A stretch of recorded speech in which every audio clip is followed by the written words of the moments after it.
खरं तर पहिले आत्ता आम्ही प्रहार संघटनेची बैठक बोलावलेली आहे. त्यामध्ये या विभागातली जी प्रहार संघटना आहे त्याच्यामध्ये किती लोक प्रहार एक सामाजिक संघटना म्हणून काम करणार आणि किती लोक शिवसेना म्हणून राजकारणात काम करेल, या सगळ्या संदर्भात आपण चर्चा करतो आहे. अनायसेच योगायोगानं छत्रपती शिवाजी महाराजांचा चित्रपट आहे, तो एकत्रित आम्ही पाहणार आहोत. आणि यासोबतच एक शेतकरी संवाद यात्रा भविष्यात या मे महिन्यात काढायची आहे.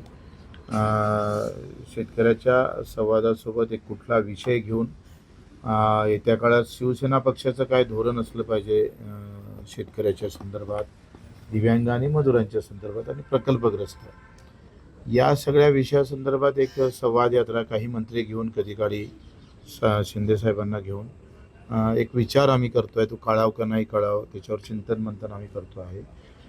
शिवसेनेचं शेतकऱ्यांबद्दलचं धोरण आहेच, पण बदलत्या काळामध्ये आपण महाराष्ट्रात जर पाहिलं तर विभागानिहाय आपले पिकं पद्धती बदलतात.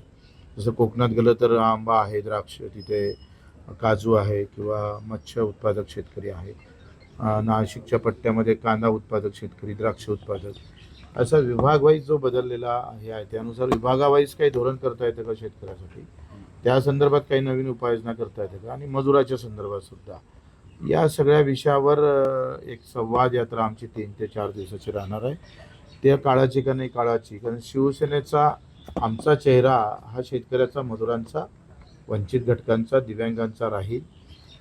त्या संदर्भात कसे पावलं टाकता येईल, ही सगळी ताकद शेतकऱ्याच्या पाठीशी कशी उभी करता येईल हे पाहू. काम करेल, पण कसं आहे, काही लोकांचं लक्ष राहते की बाबा आता मी आयुष्यभर ते राजकारणात कुठल्या काम करणार नाही, मला एक सामाजिक संघटना म्हणून, सामाजिक काम म्हणून काम करायचं आहे. त्यांना शिवसेनेने ताकद द्यावी. शिवसेना त्याला सामाजिक कामात कसं ताकद देता येईल, कारण 2 वेगळे प्रवाह आहे. लक्षात घ्या का काही कार्यकर्ते असं असतात ते आयुष्यात कधीच उभे राहत नाही, पण त्याला सामाजिक कामात गोडी असतं, तर त्याला तिथे ताकद कशी देता येईल. आणि ज्याला सामाजिक संघटनांनी राजकारणच करायचं आहे तर त्याला शिवसेनेला कशी ताकद देता येईल. आपली लक्ष आखरी असं आहे, राजकारणात आम्हाला शिवसेनेशिवाय दुसरा पर्याय नाही, आम्ही कुठलाही दुसरा विचार करू शकत नाही. पण सामाजिक संघटनेच्या माध्यमातून कशा पद्धतीनं आपल्याला अधिक ताकद बळ भेटेल तो पण आपण विचार करू. शिवसेनेत प्रवेश करण्याआधी काही अटी शर्ती ठरल्या होत्या, त्यात ही अट होती का? नाही, अशा काही अटी शर्तीचा विषय नाही. म्हणजे ह्या असं करावं लागेल आणि तसं करावं असं काही. त्यामुळे आणि आम्हाला काय 20-25 वर्षापासून फार अटी शर्तीत राहण्याचा. तर तुम्ही जुने शिवसैनिक आहात, पण आता पुढे करताना प्रहार आणि शिवसेना दोन्हीचं काम तुम्ही करणार आहात.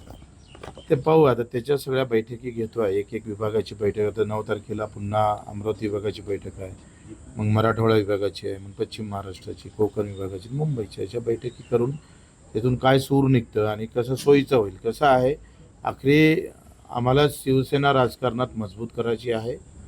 घराघरापर्यंत धनुष्यबाण नेण्याचा प्रयत्न आम्ही प्रामाणिकपणे करणार आहोत. आणि त्या पद्धतीनं ही सगळी ताकद शेतकऱ्याच्या बाजूनं, मजूर, दिव्यांगाच्या बाजूनं उभी कशी राहील, तो एक प्रामाणिक प्रयत्न करतो.